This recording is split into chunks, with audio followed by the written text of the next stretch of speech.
So this is the best path in the game we just opened up. Oh, this could have been all stars if I hadn't bonered my schnitzel there. That's too bad. I got one though. I got one. We're good to go.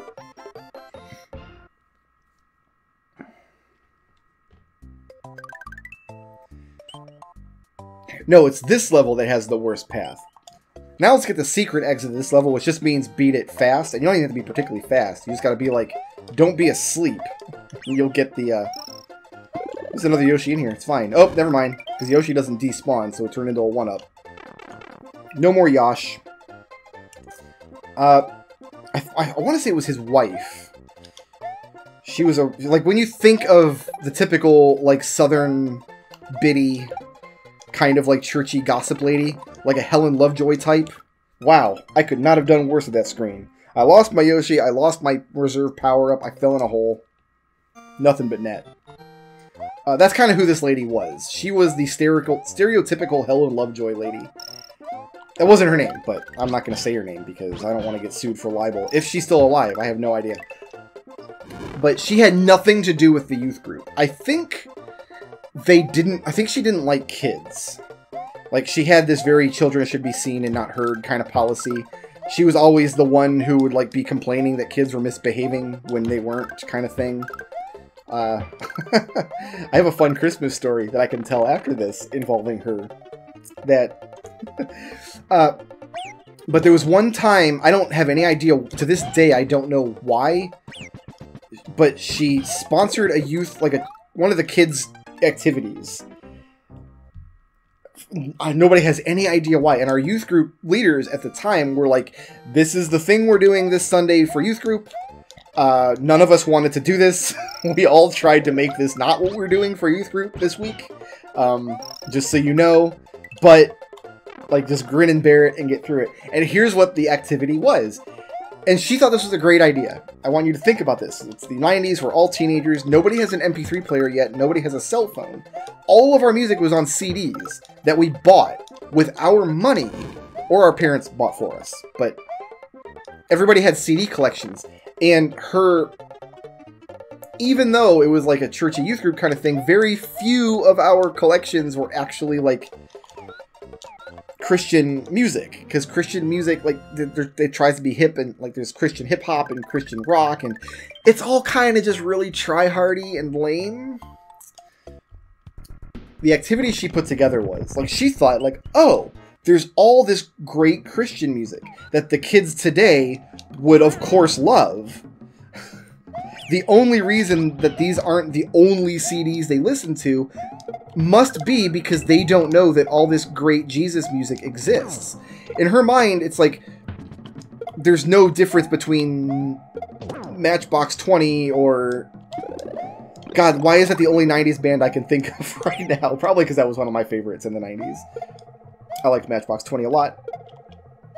I need to go up to this checkpoints. Beautiful.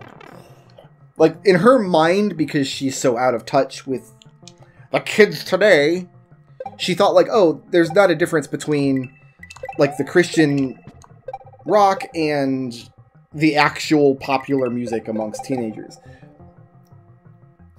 So, the activity was, you could come to this thing, and she had a whole bunch of CDs from a whole bunch of Christian groups. I think there was only, like, realistically, like, 4 or 5 groups. She just had a bunch, because there wasn't a whole lot out there. Like, you go to Target, like, what are your options to buy Christian music? There's going to be 4 or 5 things on offer, and Amazon.com isn't going to be invented for another 10 years, so what do?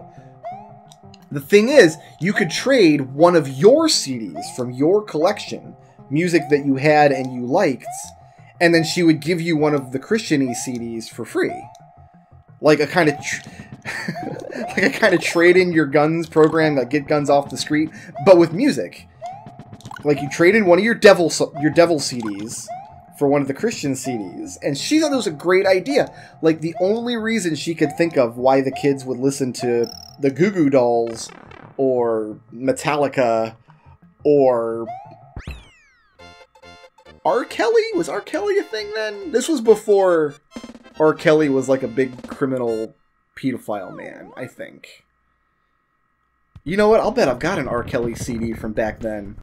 I'll bet I do. I bet if I go and look we have a cupboard in our living room with all the CDs Peanut and I have ever owned, our entire CD collections. Which is hilarious to think of now, because who buys CDs anymore? The only time I buy a CD anymore is when we go... Sometimes we'll go see a musical. Like, we'll go see a theatrical production of a musical. And if they sell the soundtrack, we like to buy the soundtrack on a CD. Kind of like a collector's piece from having gone to see the show.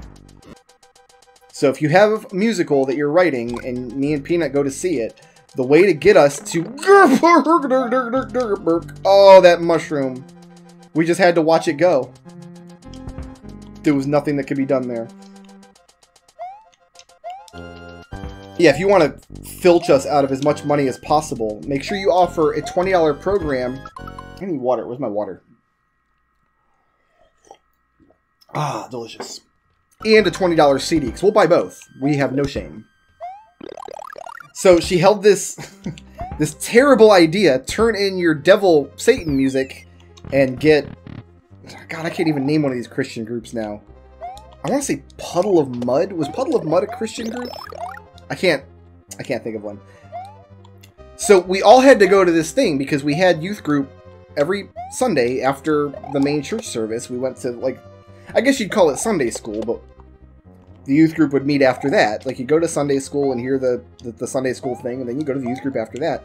And this, like, so we couldn't get out of it. Like, it wasn't optional. Our parents were still at whatever church function they had planned after the main sermon. You might be thinking, I want to call it Mass. I don't want to call it Mass because we weren't Catholic. Catholic Mass is a specific thing, and we were not Catholic. So it wasn't Mass, it was just the church service, and then after the church service, everybody scattered to go do whatever age-appropriate activity was on the docket for you. And for us that day, it was bring all your CDs, and you can trade them for Christian CDs. I don't think anybody actually did it. I can't... Like, we got to listen to the music. Like, she had a CD player, and she's like, we're listening to the songs, and she was all into it. But I remember her getting mad, like, really mad, that nobody did it. And this next part is speculation, but I recall... After that, all of the different, like, secondary church services were timed to all be over about noon or 1 o'clock or so. So everybody would kind of reconvene out in, like, the fields kind of between all the church buildings as the families were reunited and were ready to... And people would meet and greet there. And she talked to a lot of parents very sternly that day, as I recall. And I don't know what she was saying or what they were talking about, but I'll bet it's something like, why didn't you make little Nancy and Caleb bring more of their devil CDs? I would bet any money in the world that's what she was. Oh, I remember standing on the sidelines with a bunch of my friends. Typically, like, all the church kids. Like, all of the kids whose, like, parents or guardians were actual church employees. So we weren't going home. Like, we were going to be there for a... I was going home because my dad was a church employee who lived on the grounds. But so I get to go home and watch movies or TV or play video games or whatever. But...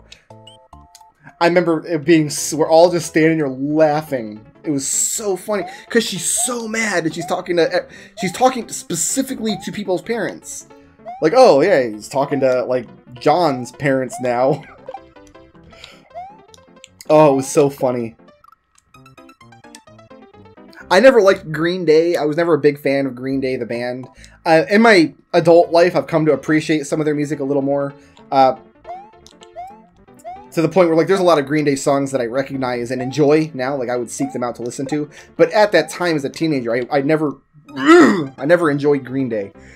But my stepsister, who I lived with, loved Green Day. Like, oh my god, Green Day was her favorite. She had 3 copies of the Green Day album Dookie, which is my favorite album box art in the history of albums, because part of the box art is there's a monkey in the foreground. This is before he decided he wanted to drink and smoke and cuss, I guess.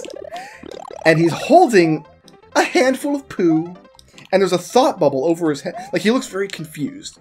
Like he's pondering the dark secrets of the multiverse. And there's a thought bubble over his head that just says, throw? Like a question. Like should I... Just one word, then a question mark. Just throw? Oh, it's delicious. It's a great box art cover. But yeah, she had 3 copies of that CD, and I remember asking her, like, how come we didn't bring one and trade it into so-and-so's, trade in your devil music? Like, you could have made her happy.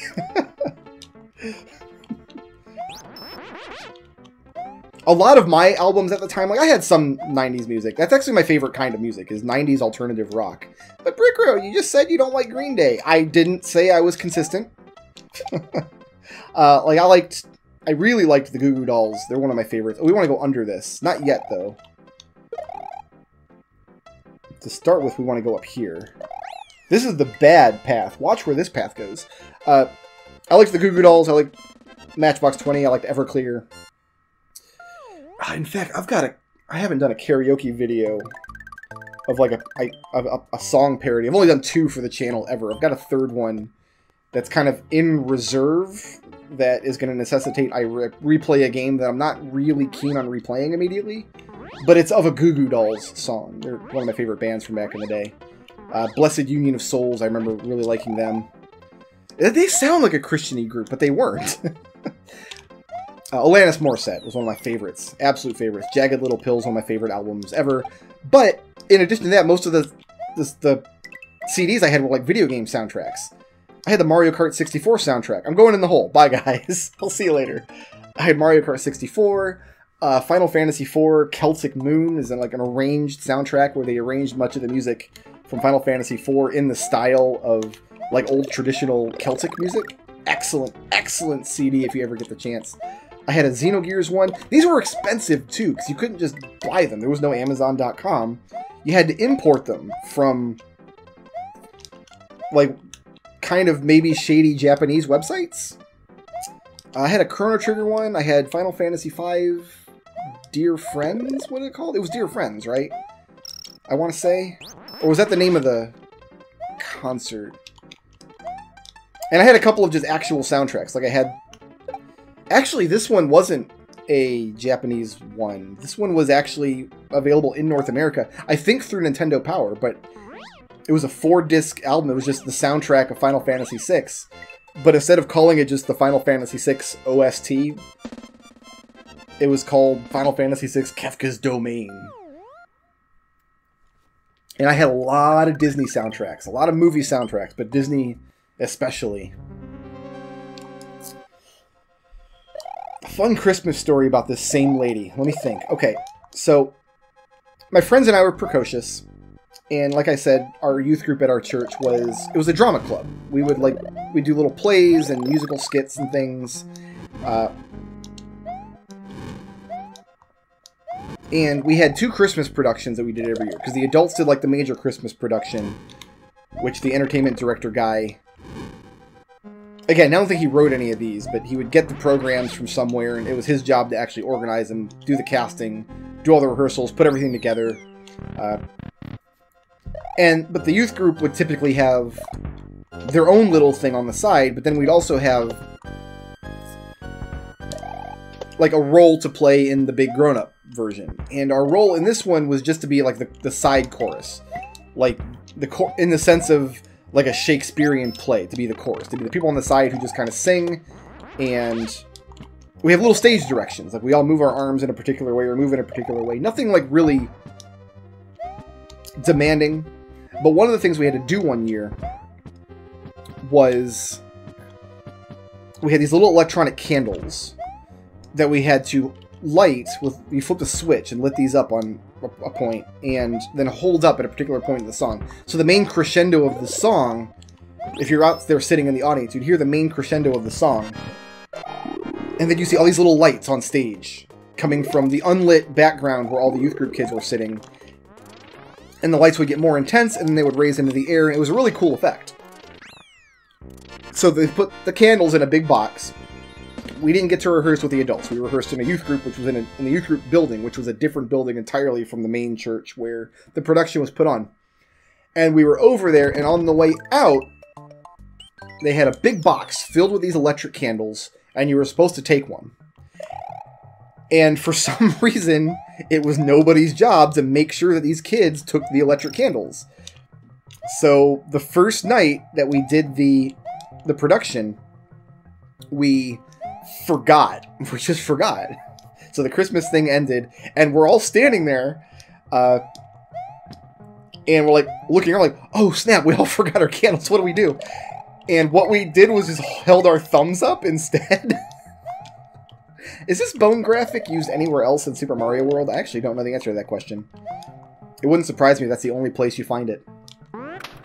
So yeah, here you have this big, like, crescendo that's supposed to be happening, and instead of the lights, just in the vague darkness of the background, there's like 6 or 7 candles, and everybody else just holding up their thumb. So after the production, we did 2 productions a night, I think for a week. And our part was only the last, like, 10 or 15 minutes of it. So after the production, the guy's like, come on, guys. If you forget to grab a candle... Well, first of all, he said, don't forget to grab a candle. Come on, you got one job. But if you forget to grab a candle at the end, just stand patiently and sing your part, and don't worry about it. It's not that big of a deal. It's way worse if you actually hold your thumb up. So, the second production of the night, nobody forgot to grab a candle. But the second night we went out, we all forgot again. But remember, we're not supposed to hold our thumb up. And then after that night, it wasn't our youth group, like our regular youth group guy, lecturing us. It was what's-her-name, the pastor's wife who hates kids. And she was mad. She was like furious. She went around and handed candles out to everybody individually. And she says, I'm not doing this every single night. But if you ruin another one of these productions, anybody who forgets tomorrow doesn't get to be in the production the rest of the week. And we're like, whoa. So all we have to do to get out of this ridiculous production... Oh, the Bullet Williams are now Pidgeots. Is that a Pidgeot? It's a Pidgeot. Right? Hoots! So the third night, we on purpose... I think it was only 4 or 5 of us that did this, because we were going to get into a lot of trouble. But only 4 or 5 of us did this. We purposely didn't grab a candle. Thinking that, okay, so tonight she's going to come back and yell at us again. And then she's going to say we're not allowed to be in the rest of the productions. And so, like, whatever. And the thing is, like, you would think that, like, our parents would punish us. Like, we'd get back and we'd get in trouble. But that's not the case, because nobody liked this woman. Everybody knew she was a gossip and a busybody, so all we had to be like is, yeah, you know, so-and-so said that we wanted to do the production, and yeah, sorry I forgot, but she yelled at us and made us not do it. And then our parents would have been like, okay, that's fine. We understand. We all thought this was the perfect crime. So we all forgot our candles the third night. And we didn't put our thumbs up again. But, unfortunately, nobody yelled at us. It was just our youth pastor again, like, hey guys, don't forget your candles. So, we didn't get out of it. I don't understand the purpose of this level, except just to kind of fall and kill some Koopas. This is, again, the kind of thing you'd see, like, you'd expect, like, someone using a Mario level editor for the very first time putting together. This is kind of what you'd expect. But now we're going to fall the rest of the way down. Equally as invincible as before. I'm sure someone somewhere has taken the hours and hours and hours it would take to actually get all of the dragon coins falling down, like memorize the path, but I haven't done it. It's not going to be me.